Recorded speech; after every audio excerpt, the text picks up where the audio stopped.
Probando.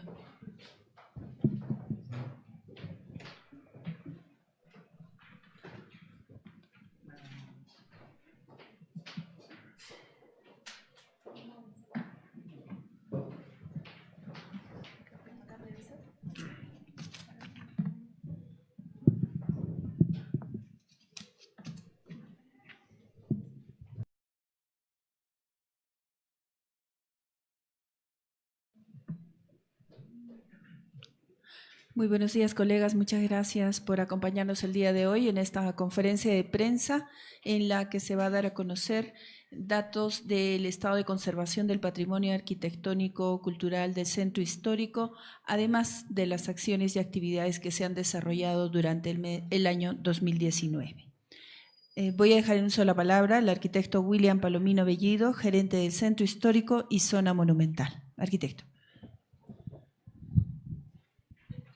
Muy buenos días. Para nosotros es un honor presentar el informe que debemos prepararlo para la UNESCO de acá a 2 semanas. Anualmente, la Municipalidad Provincial de Arequipa, por encargo de UNESCO, tiene que hacer un informe sobre el estado de conservación del bien patrimonial, que es el centro histórico, declarado como tal desde el 2000 en la ciudad de Carmen. Y en ese sentido, las actividades han ido preveyendo no solamente el tema de la conservación, sino también de las observaciones hechas por la UNESCO. El año pasado, en mayo, el Comité Mundial reunido en París le hizo algunas recomendaciones y observaciones, las cuales estamos nosotros el día de hoy levantándolas y colocándolas de manifiesto como parte de la gestión.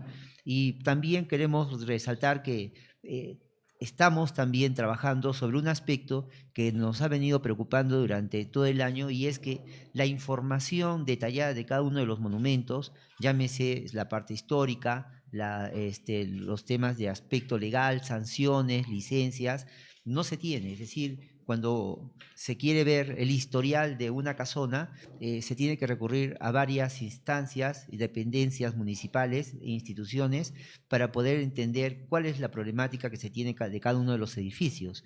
Y finalmente, otro de los aspectos que también forma parte de este informe es que en este año estamos presentando el estado de conservación de los monumentos, no de forma general, como se venía realizando, sino más bien de manera específica, de tal forma que esto nos permita también establecer algunas estrategias y poder también el próximo año determinar proyectos que nos permitan valorar primero, o mejor dicho, estimar el costo de la intervención, de la protección, por lo menos de los 301 monumentos declarados por el Estado peruano y que forman parte del centro histórico o zona monumental.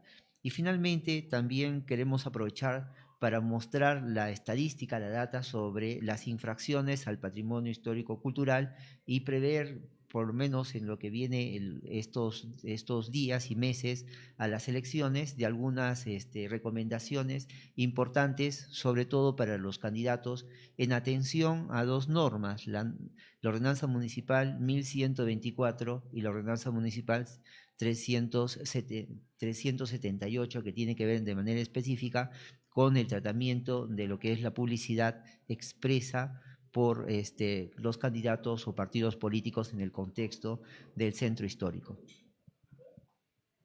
Muy bien, muchas gracias. Continuamos con las palabras del licenciado Gonzalo Gómez Sanabria, historiador de la Gerencia del Centro Histórico, para que nos dé a conocer la labor que se cumplió. Bueno, la información que estamos generando le hemos denominado un legajo documental sobre los monumentos del Centro Histórico de Arequipa, consistente de 5 partes, que está, como ya le he dicho el arquitecto William, estamos hablando de los 300 monumentos del Centro Histórico, y cada uno está teniendo un legajo documentario que tiene, uno, la declaratoria de patrimonio dada por el Instituto Nacional de Cultura y eventualmente por el Ministerio de Cultura, está con su resolución. Está la investigación histórica que hemos empezado a recabar de cada uno de estos inmuebles, ya sea un estudio, una reseña o artículos de investigación o parte de un artículo, un libro que se haya escrito sobre estos inmuebles. Adicionalmente, estamos teniendo ya la ficha registral y la parte de los trámites documentarios generados tanto entre el Ministerio de Cultura, INC o municipio, y está la catalogación de los documentos, bueno, de los monumentos históricos, que esto ya el arquitecto Julio Espilcueta va a tener. La idea es que ya se ha creado ya los 300 legajos. En el transcurso de estas semanas y meses vamos a tratar de completar la información en los ítems que les hemos descrito y eventualmente esta información la vamos a tener completa de cada uno de estos 301 monumentos. Va a ser un trabajo largo de investigación, de archivo, de gestión entre instituciones para tener estos legajos que anteriormente no se tenían. Acá en la mesa tenemos dos ejemplos. Tenemos acá el legajo documentario, que es de más de 250 hojas, de la casa de Mario Vargas Llosa y de la casa del Colegio de Arquitectos. En ambos casos se tiene la documentación casi completa, además de otros monumentos como la cárcel del siglo XX, la casa del Polar, entre otros sitios. Por ejemplo, también tenemos lo del Seminario de San Jerónimo, entre otros lugares. Hay otros que recién estamos haciendo el levantamiento de información y esperamos tenerlo esto en el transcurso de estos meses ya listo para revisión y consulta y también referencia para las actuaciones del municipio y orientación a la toma de decisiones respecto a la actuar del municipio. Bueno, lo dejo con mi compañero Julio. Si bien el arquitecto Julio Espilcueta del área de planificación también nos da a conocer sobre la catalogación.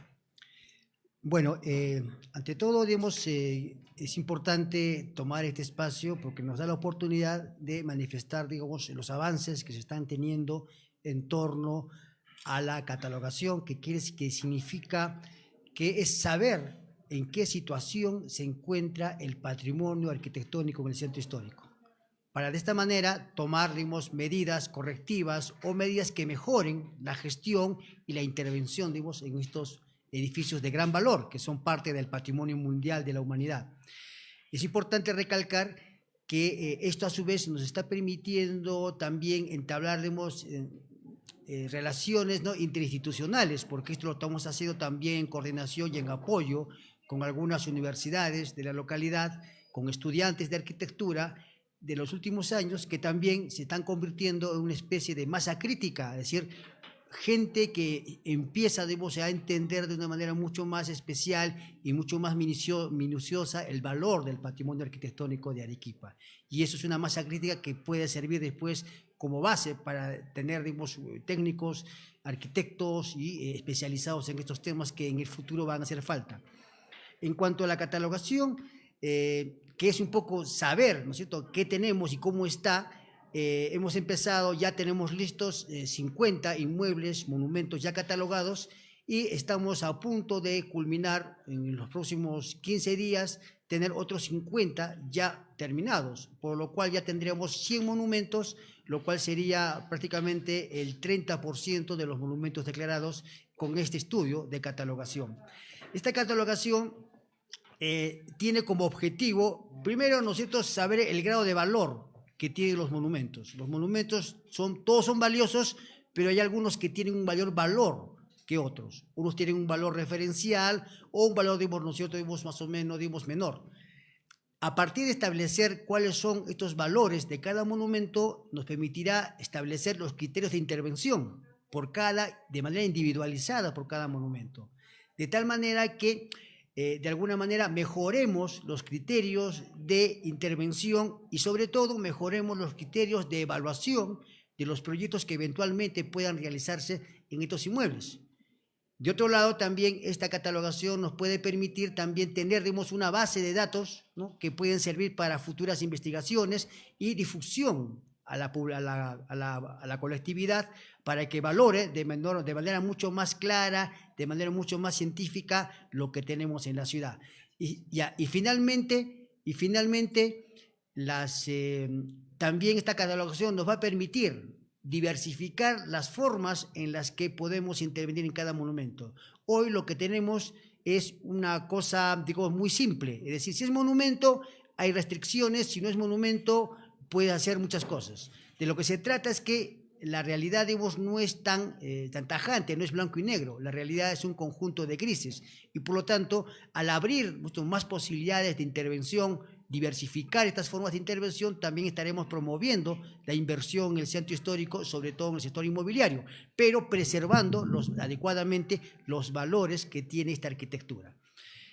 Para esto, el trabajo tiene tres partes. La primera parte tiene que ver con un trabajo de gabinete, un trabajo de investigación, donde se ha hecho una recopilación gráfica, cartográfica e histórica de cada inmueble. La segunda parte ya es el trabajo de campo, donde uno registra, ¿no es cierto?, de manera detallada la situación actual del inmueble. Y este registro que tiene la catalogación, básicamente lo que hace es tomar datos de tipo gráfico, cartográfico, legal, social, histórico y constructivo arquitectónico. Ahora, todos estos datos se plasman en tres fichas, ¿no? La primera ficha, que es la ficha que hace referencia a la ubicación del inmueble, donde están sus linderos, sus áreas, sus perímetros, ¿no es cierto?, y su ubicación con su código catastral. Luego vienen datos legales sobre la resolución que lo declara como monumento, datos del propietario o usuarios, la reseña histórica, una descripción arquitectónica, ¿no?, en general del inmueble, descripción planimétrica tanto de los espacios, patios, jardines, ¿no?, y también de los bloques construidos, paredes, muros, techos, y también se especifica los tipos de uso por niveles incluso, por niveles. Luego tenemos la ficha 2, donde esta se aboca fundamentalmente al tema exterior, a la fachada, donde se describe, ¿no?, este aspecto y se hace un inventario de los componentes de la fachada, tanto a nivel de arquitectura como de elementos ornamentales. Después también tenemos un levantamiento que se hace de la fachada y un dibujo de la fachada indicando estos elementos. Y finalmente tenemos la ficha 3, que es la ficha fotográfica. En esta ficha fotográfica tenemos detallada fotos de las portadas, tanto de los elementos arquitectónicos como de los detalles ornamentales. Luego tenemos fotos de todo el resto de la fachada, donde se detallan todo lo que contiene esta. Y luego tenemos una descripción literal, ¿no es cierto?, ya como memoria descriptiva de la fachada. Luego también tenemos fotos de interiores del inmueble, tenemos detalles arquitectónicos y constructivos, y también dimos algunos elementos que puedan ser de interés, si es que tienen esculturas, piletas, incluso arborización, que exista y que también debe mantenerse, ¿no?, muy necesario en el caso de la ciudad. Finalmente, hay que decir que esta etapa, que es de campo, va a culminar con una tercera, que es, ¿no es cierto?, ya un trabajo de informatización, es decir, toda esta información está codificada, de tal manera que la ingresemos a una base de datos que nos va a permitir después espacializarla, ¿no?, con un sistema de información geográfica, ¿no? Entonces, eso es lo que queda pendiente, y complementariamente a esta información de campo y a esta información de gabinete que se ha tenido previamente, se tiene toda una base de datos ya digital que tiene tres partes, ¿no? La primera, donde está toda la información gráfica y fotográfica, la información de estas fichas y finalmente la información, digamos, fotográfica en general, porque como entenderán, las fichas no pueden contener, digamos, todas las fotos que uno quisiera, digamos, registrar, pero sin embargo, en el archivo digital tenemos todo el resto de fotos que nos van a permitir eventualmente para restauraciones, reconstrucciones o conservación, ¿no es cierto?, tener la información mucho más actualizada y exacta para poder proceder de manera mucho más adecuada a la intervención de estos inmuebles. Muchísimas gracias, arquitecto Julio Spilcueta. De inmediato estamos con nuestro restaurador, el licenciado Hugo Gómez.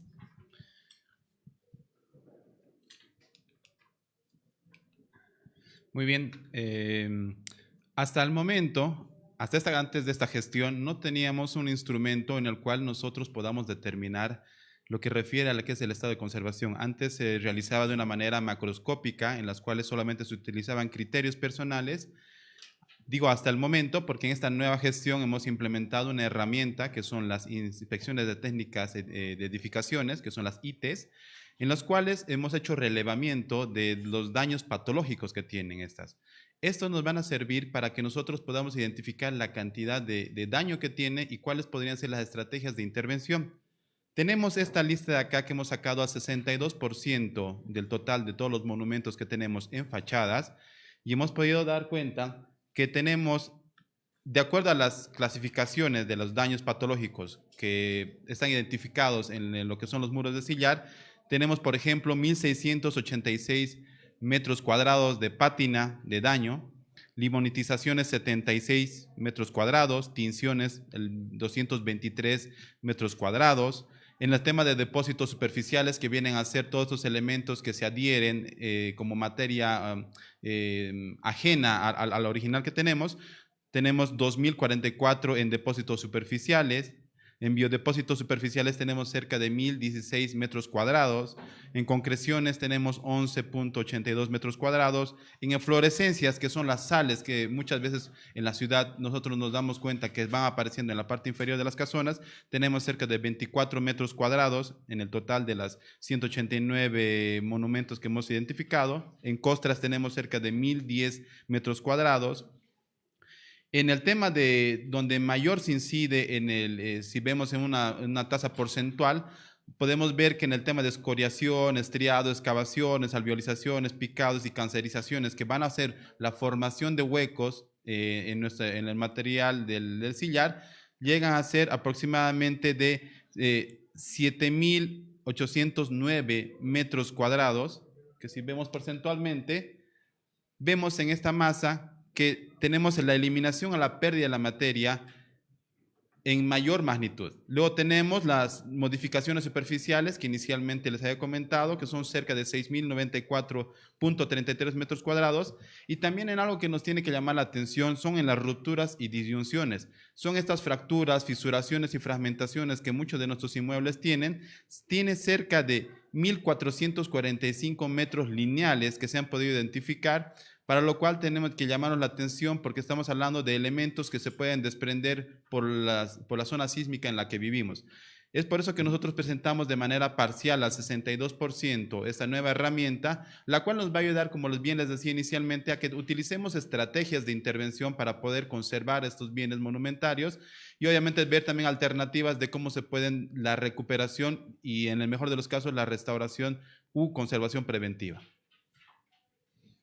Muchísimas gracias al licenciado Hugo Gómez. Estamos luego con la doctora Yanina Tiznado. Ella es del área de control y también nos va a dar a conocer las actividades que se han realizado.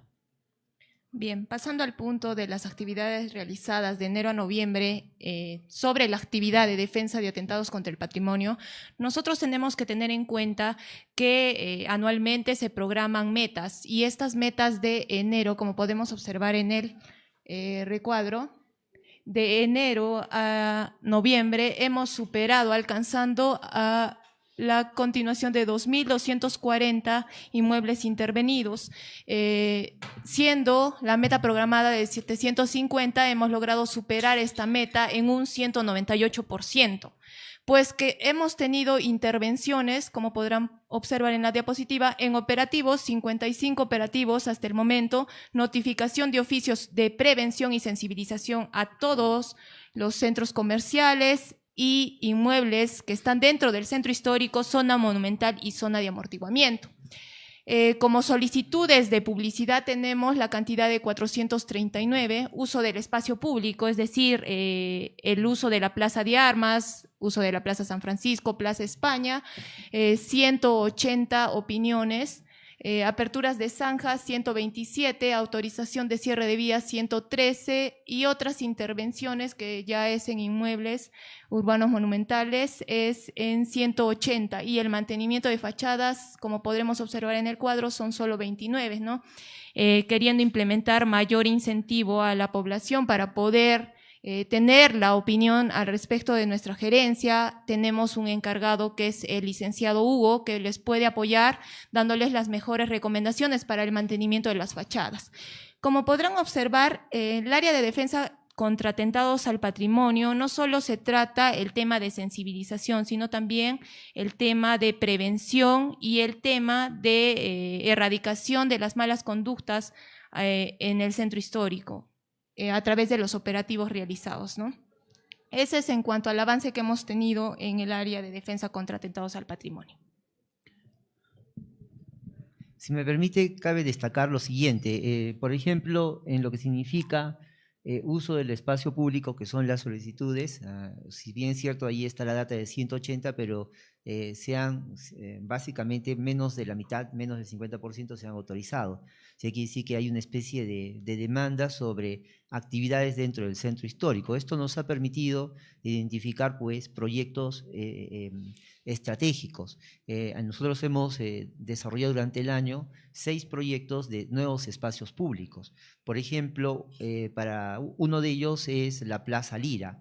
La Plaza Lira actualmente comienza en la primera cuadra del mismo nombre, de la calle Lira, es la última cuadra de la calle Alto de la Luna, frente a la tercera etapa del complejo Nicolás de Piérola.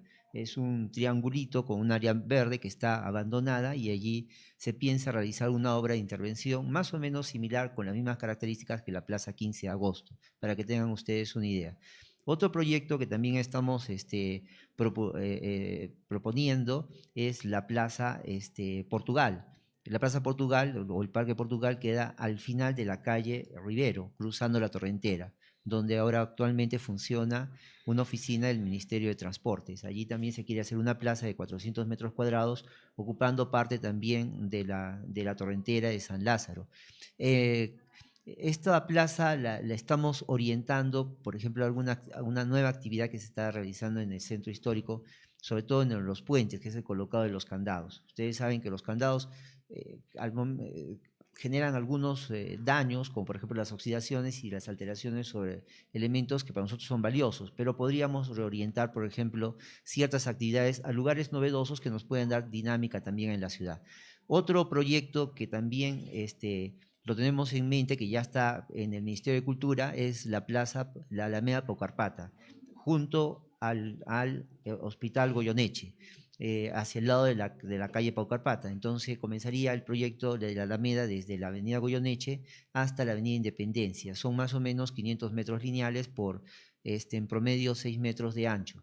Allí, por ejemplo, se podría orientar el tema de los cómicos o estas personas que hacen actividades artísticas en espacios abiertos. La calle Mercaderes no es un espacio que permite ese tipo de actividades porque la congregación de personas impide pues las actividades normales de las personas formales. Entonces, esta podría dar solución a esa necesidad.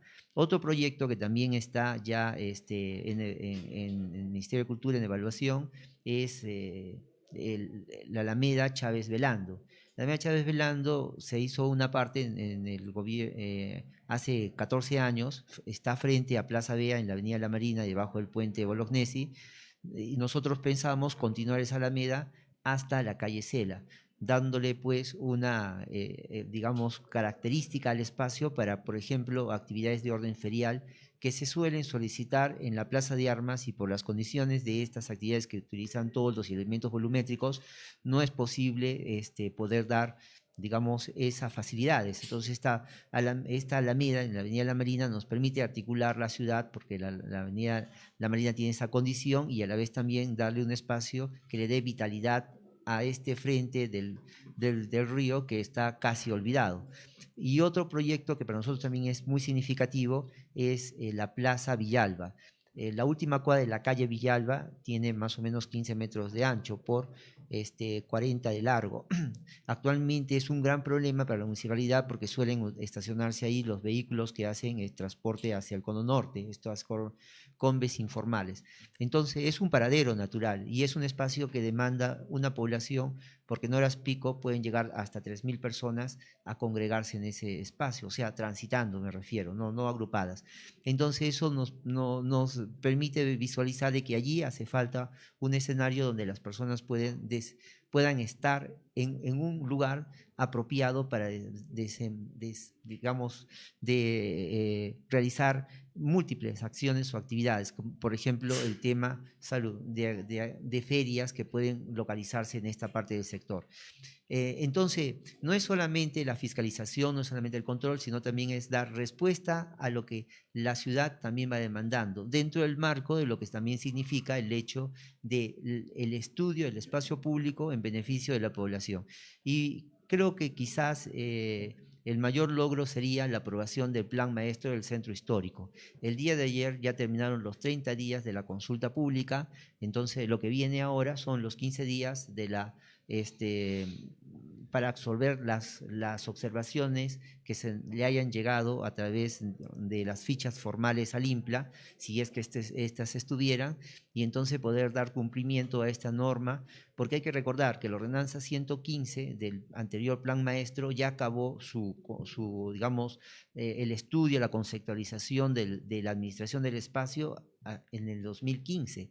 Entonces tenemos un vacío de 4 años de una norma que ya está desfasada y no está actualizada. Por lo tanto, esta ordenanza, la nueva ordenanza que debería de dictaminar este nuevo plan director es fundamental, toda vez que tanto el Ministerio de Cultura le ha pedido a la municipalidad de que se ya dé cumplimiento a la aprobación de esta ordenanza, porque tiene los vistos buenos del Ministerio de Cultura y también de la UNESCO, porque en el año 2018 la UNESCO también la revisó y le dio una opinión favorable, indicándole al Estado peruano de que se procediera a la aprobación de esta norma técnica. Y finalmente, el último aspecto en el cual nosotros estamos empeñados es también dar cumplimiento a esta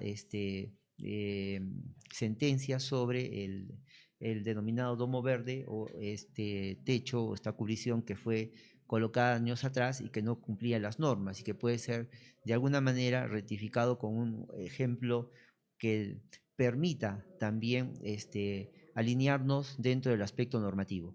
Y sobre todo, bueno, y finalmente indicarles que ustedes han podido observar que son más de 50 los operativos, las acciones que venimos realizando en el centro histórico. Ahora mismo se está haciendo un operativo acompañando a la Fiscalía, a la Agencia de Administración Tributaria y a la Policía Municipal en el centro histórico. O sea, la idea que es no bajar la guardia, sino más bien poner la ciudad en esos niveles y en esos estándares internacionales que significa ser una ciudad atractiva. Muy bien, muchas gracias a los colegas. Si tuvieran alguna pregunta, por favor, pueden hacerla. En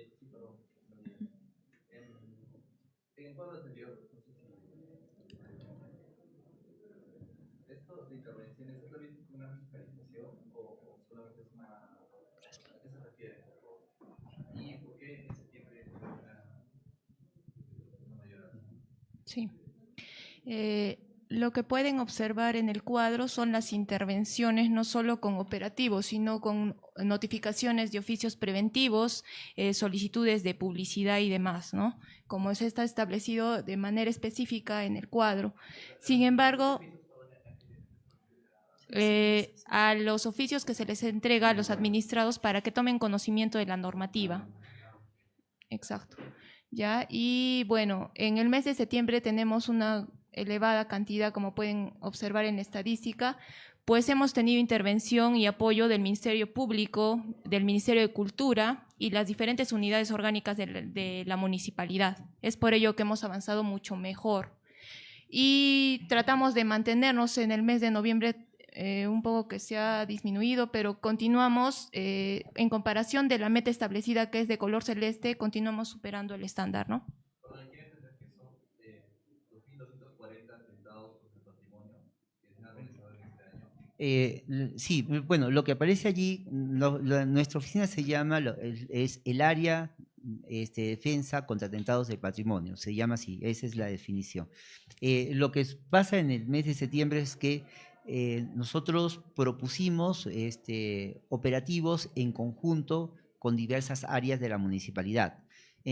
Hasta antes de septiembre, los operativos los hacíamos con una área o con una institución, llámese Ministerio de Cultura o Ministerio Público, para cosas puntuales y específicas. Pero lo que habíamos observado es que no teníamos mayor avance en términos, por ejemplo, de la contaminación visual.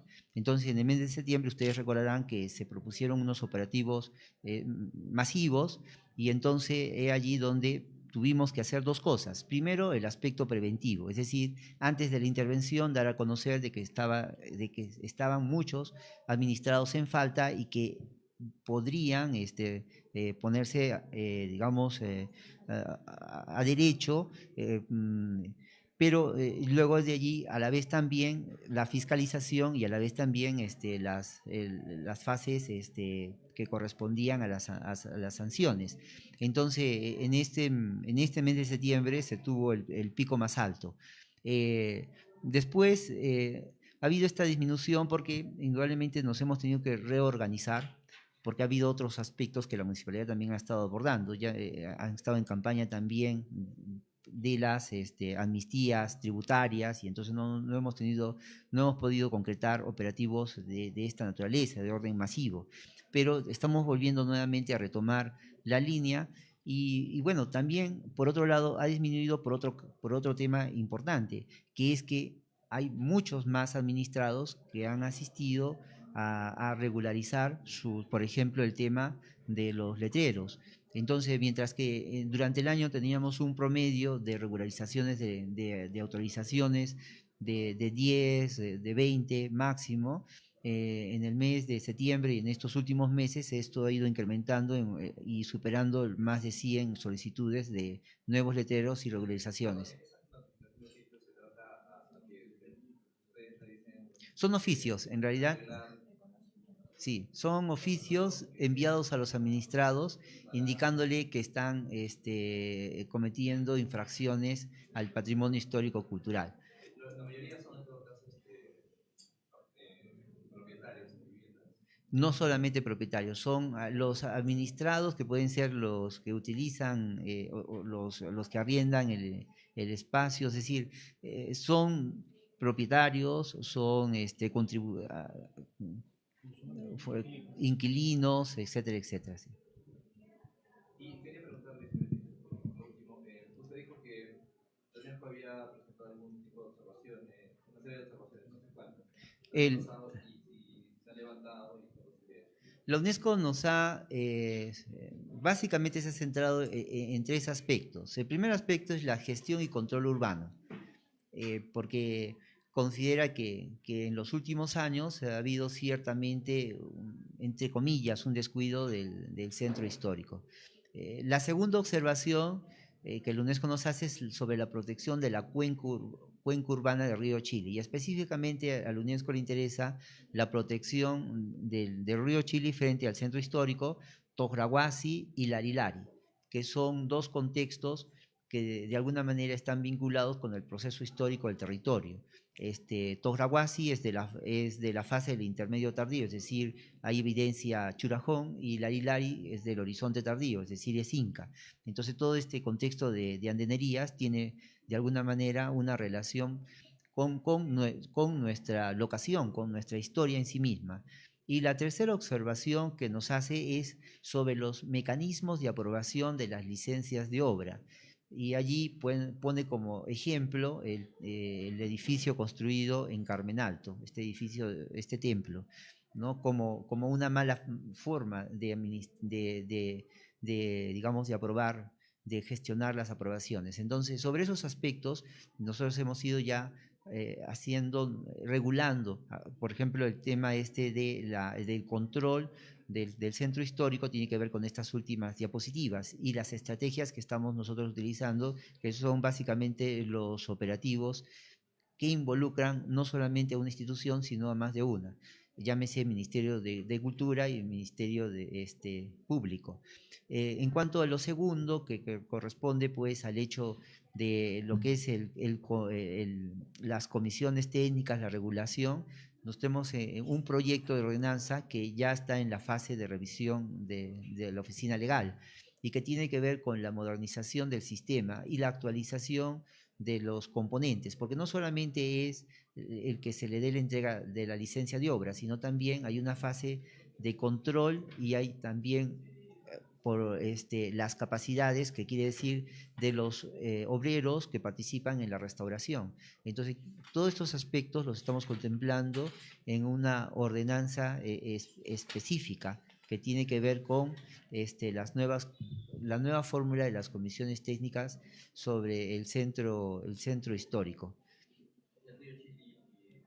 Y el río Chili existe, está ya por lanzarse el concurso público para que un consultor especializado en temas urbanos y paisajistas nos permita tener un plan específico de la cuenca. Pero allí tenemos un inconveniente, que es que en tanto el plan maestro también no esté aprobado, vamos a tener una doble norma que podría estar no siendo concordante. Entonces, en ese sentido, para nosotros es muy valioso que en estas semanas, antes de fin de año, tengamos el plan maestro del Centro Histórico aprobado y a la vez también tengamos ya la contratación del consultor que nos debe de entregar el plan específico de intervención de la cuenca urbana de Río Chile. ¿La iglesia se quedaría ahí? Tiene sus licencias de obra y han pasado los tiempos que establece la ley en cuanto a lo que significa el poder hacer alguna observación sobre la misma, pero indudablemente que nos ha servido de ejemplo para ser más rigurosos, por lo menos en lo que demanda la oficina, en nuestras opiniones sobre las actuaciones en el centro histórico. Tenemos que responderle básicamente en lo que estamos mejorando para poder resolver los problemas que puedan suscitarse en el futuro, tomando en cuenta pues esta mala actuación. ¿No pone en peligro? Por lo menos no, todavía. Si hubiera más actuaciones negativas, indudablemente que sí. Allí sí la UNESCO podría amonestarnos seriamente. Muy bien. ¿Alguna otra consulta, colegas? Sí, si no hay más, entonces pasamos a las entrevistas personales y agradecerles nuevamente por su presencia. Muy buenos días.